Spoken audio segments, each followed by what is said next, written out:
জাপানে মে মাসের প্রথম সপ্তাহকে বলা হয়ে থাকে গোল্ডেন উইক বা আপনি স্প্রিং ব্রেকও বলতে পারেন। আর এই এক সপ্তাহের স্প্রিং ব্রেক ঘিরে সবার থাকে ছোটখাটো অনেক রকমের প্ল্যান। যদিও এই বছর আমাদের কোথাও যাওয়ার কোনো প্ল্যানও ছিল না, কিন্তু সাফওয়ান আর সানায়া খুব করে চাচ্ছিল তারা ফুকুইতে যাবে, ওবাচানের সাথে দেখা করবে, সাফওয়ানের বেস্ট ফ্রেন্ড যে দাইচি ওর সাথে দেখা করবে। যাই হোক, একদম লাস্ট মোমেন্টে সাফওয়ানের বাবা প্ল্যান করে যে ঠিক আছে, তাহলে যেহেতু অন্য কোথাও প্ল্যান করিনি, আমরা ফুকুই থেকে ঘুরে আসি। আর এই ফুকুইয়ের সাডেন প্ল্যানে আমাদের সাথে যুক্ত হয়ে যায় আরও 5টা ফ্যামিলি। হ্যালো, আসসালামু আলাইকুম। কি অবস্থা, কেমন আছেন সবাই? আমরা তো সবাই আলহামদুলিল্লাহ ভালো আছি, যদিও আমার একটু ঠান্ডা লাগছে, সেই রকম ঘোরাঘুরি করে আসছি আর সাথে ঠান্ডাটাও লাগাই নিয়ে আসছি। আমাদের ব্লগগুলো এখন আপলোড করতে পারিনি, তো আজকে থেকে চেষ্টা করবো একটু একটু করে ব্লগগুলো আপলোড করতে। আমাদের বাসার সামনে এই গাছটা হচ্ছে একটা মমিজির গাছ, যেটা অটমের সময় একদম লাল কালারের পাতা হয়ে যায়, কিন্তু এই গাছেরও যে আবার ফুল হয় সেটা আমার একদমই জানা ছিল না। হঠাৎ করে দেখি যে গাছে অনেক ফুল ফুটেছে। কোথায় চলে গেছো? কেন চলে গেছো? কোথায় যাব? কোথায় আসবো? ওখানে কি আছে? আজকে রাতের বেলা আমাদের ফুকুর উদ্দেশ্যে রওনা করার কথা, আর এখন পর্যন্ত আমার লাগেজের কোনো কিছুই গোছানো হয়নি, কারণ ম্যাডামের জ্বালায় আমি কোনো কিছুই করতে পারি না। সারা দিন সে বাইরে বের হয়ে থাকবে। আমাদের আসলে প্ল্যান ছিল যে ও যখন কথা বলা শুরু করবে, একদম ফ্লুয়েন্টলি বাংলায় কথা বলা শুরু করবে, তখন হচ্ছে ওকে ডে কেয়ারে দিব। বাট আমার এখন মনে হচ্ছে যে ওকে যদি আমি এখনই একটু ডে কেয়ারে দিয়ে দিতে পারতাম, ওর জন্য খুব উপকার হইতো, কারণ ও সারাটা দিন এত অ্যাক্টিভ থাকতে পছন্দ করে, মানে ওর পিছনে দৌড়াতে দৌড়াতে আমার এনার্জি লস হয়ে যায়। তো আজকে যেহেতু আমাদের জার্নি আছে, এই জন্য আমি সে হেয়ার ক্যারাটিনটা অ্যাপ্লাই করবো।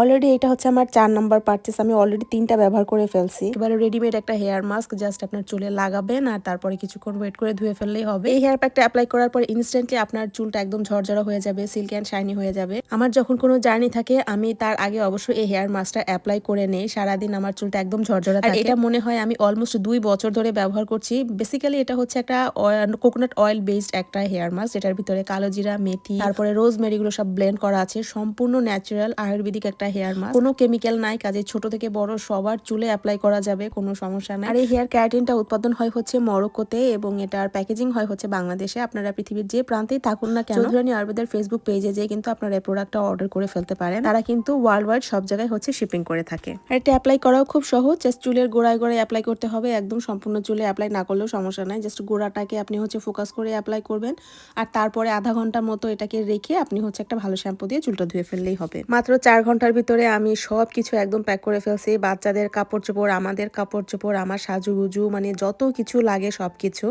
একদম হুড়মুড় করে রেডি করছি, দেখে কোনো কিছুই আমি আর ব্লগে আমি শুট করতে পারি না। যাক, আমরা রেডি হয়ে অলরেডি গাড়ি লোড করে ফেলে বসে পড়ছি। 2-2.5 ঘন্টা ড্রাইভ করার পরে হাইওয়ের একটা পয়েন্টে আমরা সবাই গিয়ে মিট করি। আর আজকে আমার সাথে আরো অনেকগুলো ফ্যামিলি একসাথে যাচ্ছে। আপনারা তো জানেন যে আমরা অনেক লম্বা একটা সময় ফুকুইতে ছিলাম, আর প্রত্যেক বছরই হচ্ছে আমরা ফুকুইতে একবার করে যাই, কারণ ওখানে আমাদের অনেক পরিচিত মানুষ, আপনজন আছে, তাদের সাথে দেখা না করেও আমাদের হয় না। তো আমরা প্রতি বছর একবার না একবার প্ল্যান করি। আর সব সময় নাইমা আমাকে বলে যে ও ফুকুই যেতে চায়, তারপরে হচ্ছে সংজ্ঞাও আমাকে কয়েকবার বলছে, অদিতিও আমাকে বলছে যে ওরা আর একবার ফুকুই যেতে চায়।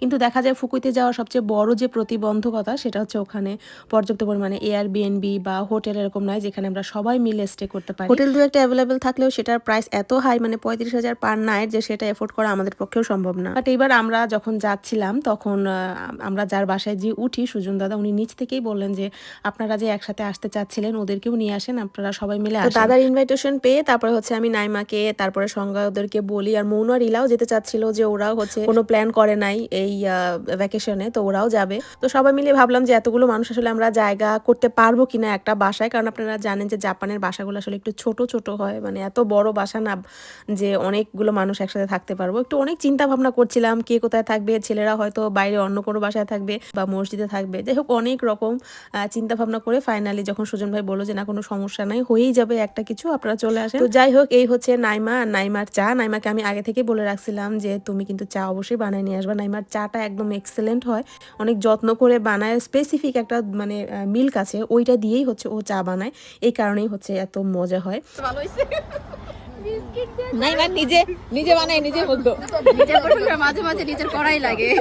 শুধু চা না, চায়ের সাথে আবার টাও ছিল। এই যে এটা হচ্ছে দেশি স্বাদের একটা বিস্কুট, তো চায়ে ডুবাই ডুবাই বিস্কুটটা খাইলাম। আর ওই সময় প্রচন্ড ঠান্ডাও পড়ছিল ওই দিন, সবাই দেখেন পুরো একদম ফুল প্যাকেট হয়ে আছি আমরা। তো যাই হোক, একদম ঠান্ডার মধ্যে গরম চা খেয়ে পুরো চাঙ্গা হয়ে তারপর হচ্ছে আবার আমরা জার্নি স্টার্ট করছি। কিছু দূর যাওয়ার পরে আমরা আবার একটা ব্রেক নেই। বাই দ্য ওয়ে, আমি যে আউটফিটটা পরে আছি, আমাকে অনেকে জিজ্ঞেস করছিলেন যে স্কার্টটা কোথা থেকে নেওয়া। স্কার্টটা খাবারটা কোনো অনলাইন পেজ থেকে নেওয়া না, এটা হচ্ছে শিন থেকে নেওয়া। আর উপরের যে শার্টটা আর টি শার্টটা আমি পরে আছি এটা একটা লোকাল স্টোর থেকে নেওয়া আমাদের এখানে। আজকে বাইরে মনে হয় একেবারে তাইফুর মতো ঝড়, মানে এত বাতাস। আমরা জানতাম বৃষ্টি হবে, কিন্তু এইরকম মানে গাড়ি এইভাবে দুলতেছে, পার্কিংয়ে গাড়ি রাখা তো, মানে কি অবস্থা, মানে এইভাবে গাড়ি দুলতে দেখি না আমি, এত বড় গাড়ি। তবে এখন 4:30 বাজে আর জাস্ট গাড়ি থেকে আমি নামছিলাম, এটা হচ্ছে মানে ফ্রেশ রুমে আসার জন্য। এত সুন্দর একটা ভিউ দেখলাম, মানে পুরো পাহাড়ের।